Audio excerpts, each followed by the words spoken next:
Do knižnice príde chlapík a hovorí. Dobrý deň. Prosím vás, kde máte nejaké knihy o samovraždách? Nech sa páči, 5. regál, zľava stredná polička. Ale veď tam nie je žiadna kniha. No vidíte, akí sú ľudia. Požičajú, nevrátia. Radovan pozval slečnu na večeru k sebe domov. Ako tak jedia, slečna sa ho pýta. Radovan, to mäso bolo z konzervy? Áno, baby. A na obale bol taký zlatý psíček a vedľa nápis pre vášho miláčika. Cigánka navštívi svojho manžela vo väzení a hovorí.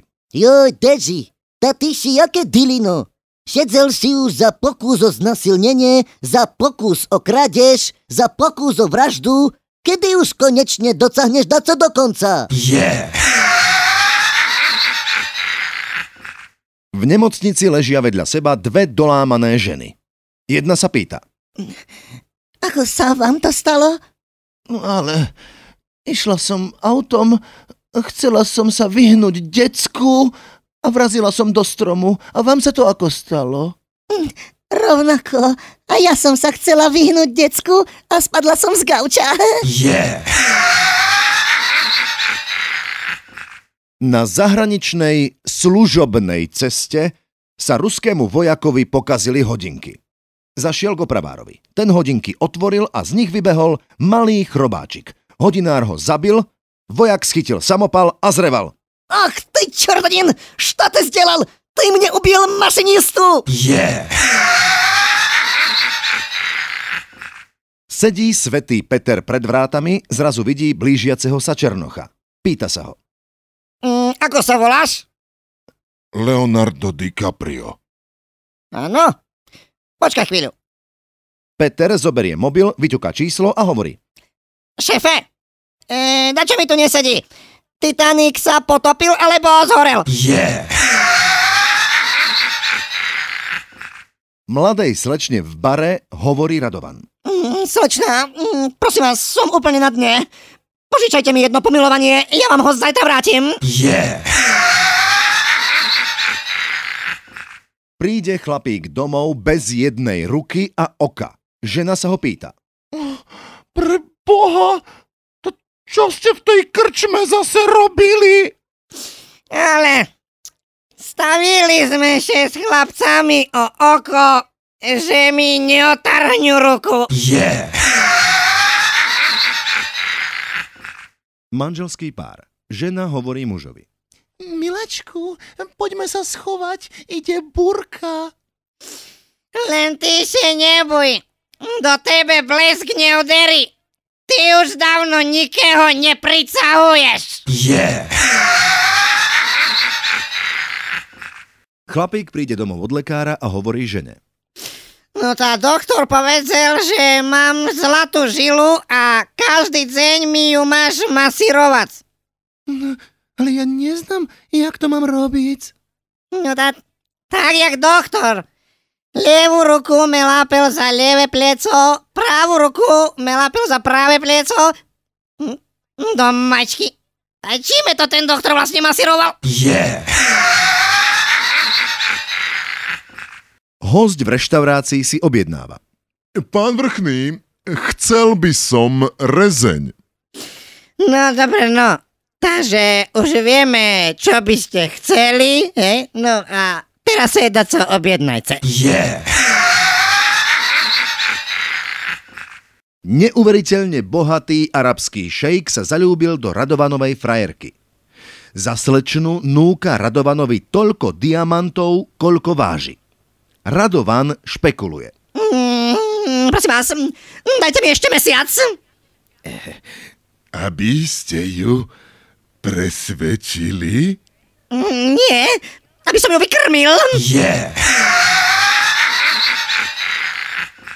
Manžel sa vráti z lekárskeho vyšetrenia a hovorí manželke.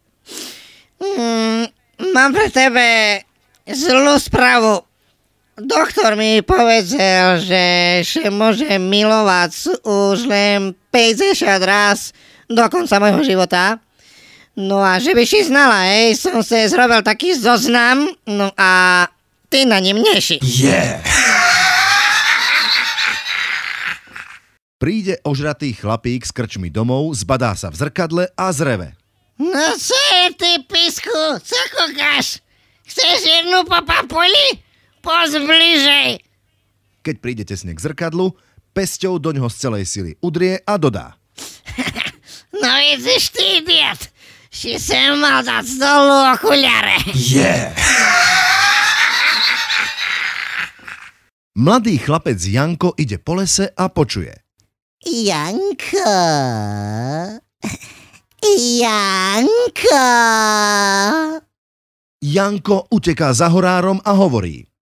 Pán horár, máte tu v lese nejakého úchyláka? Ja viem, Janko.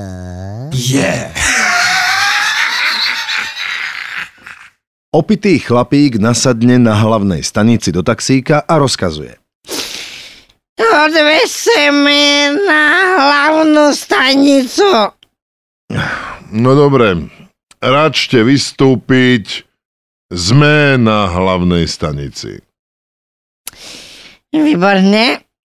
Takže tu máte kilo a na budúce nejazdíte tak rýchlo. Radovan rozpráva svojmu kolegovi. Predstav si, že dnes o 5 ráno mi búchala na dvere jedna perfektná kočka.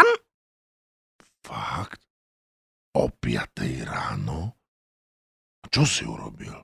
No, nezostávalo mi nič iné, len pustiť ju von. V paneláku o 4 ráno zazvoní chlapík na jedny dvere, keď mu otvoria, povie. Dobrý večer. Prepačte, ale mi doma došla borovička, no to len že chcem spýtať, že to je ako porucha je v celým baraku. Zúfalý hlas v krčme. Chlapi, dajte mi takto moje ruky na žim, bo chcem ísť domu. Radovan hovorí kolegovi v práci. Vieš, čo urobím s babou, ktorú nemôžem dostať do postele? Urobím to s ňou na gauči. Rozprávajú sa dve kamarátky. To predstav si, som bola včera v meste na verejných zachodoch a naraz vidím na zemi leží 1000 korunáčka. Zohnem sa po ňu a v tom cítim, jak si na ňu začínam zarábať. K psychiatrovi príde pani a povie. Predstavte si, pán doktor, že keď pred takým poviem slovičko abrakadabra, tak zmizne. Pán doktor, kde ste? Po urologickom vyšetrení hovorí zhrozený lekár chlapíkovi.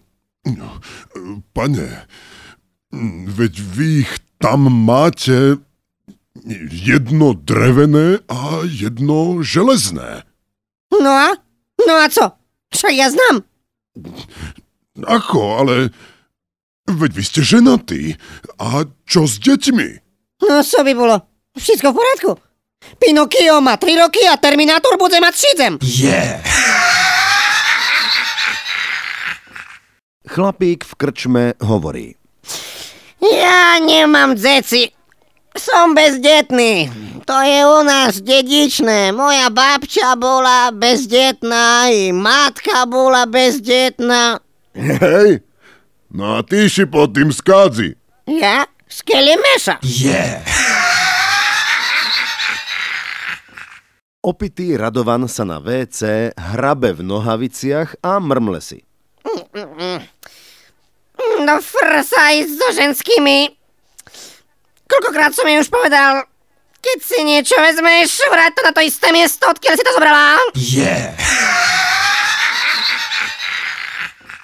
Rozprávajú sa Američan, Francúz a Rus o svojich manželkách. Prvý hovorí Američan.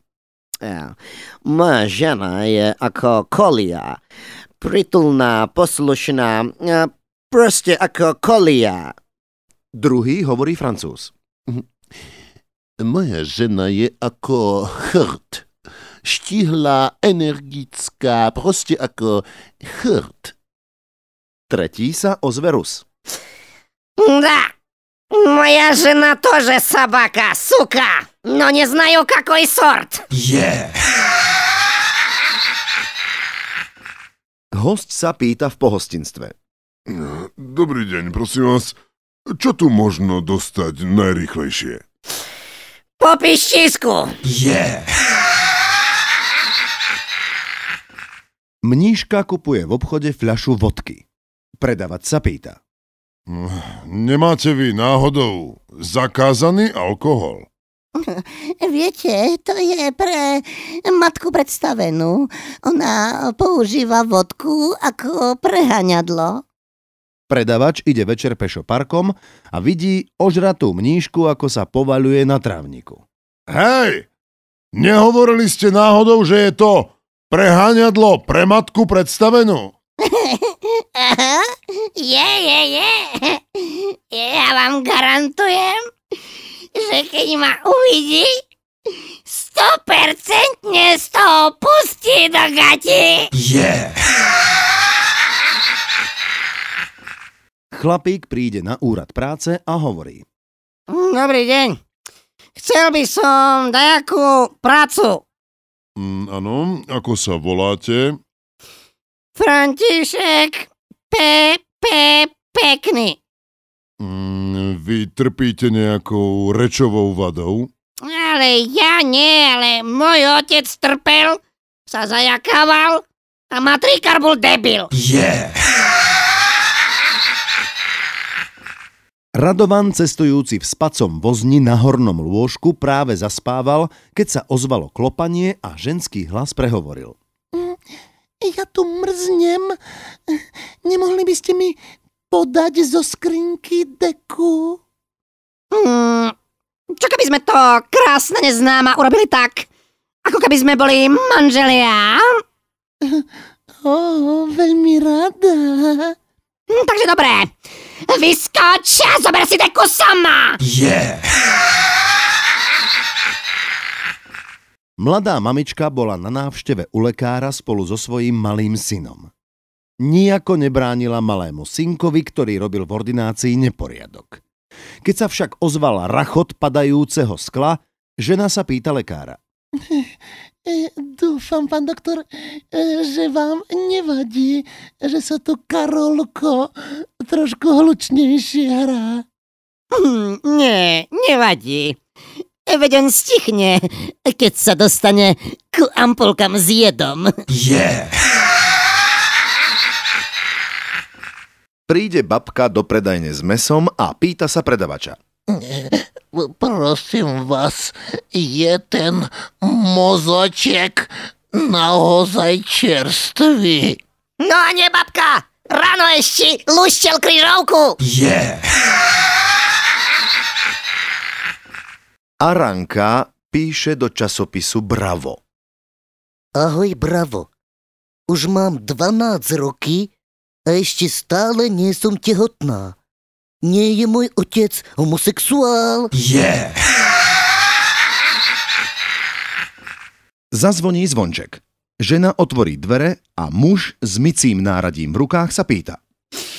Objednali ste sa chlopá na umývanie okien? Áno, nech sa páči, prosím, poďte ďalej. O niekoľko minút zvoní niekto pri dverách. Dobrý deň. Objednali ste sa chlopá na umývanie okien? Áno, ale už je tu váš kolega. Ale ja znám, to som ja, len som vypadnul z oblaka. Radovan sa na diskotéke pýta mladej slečny. Baby, prečo teraz pri tanci plačeš? Keď tancujem s takým chrenom. V Rusku sa chlapík čuduje. Prídem domov Хитим радиатор, греє. Пустим плен, иде. Запнем телевизор, веселаю. Жебы совратели, коммунисты. Yeah.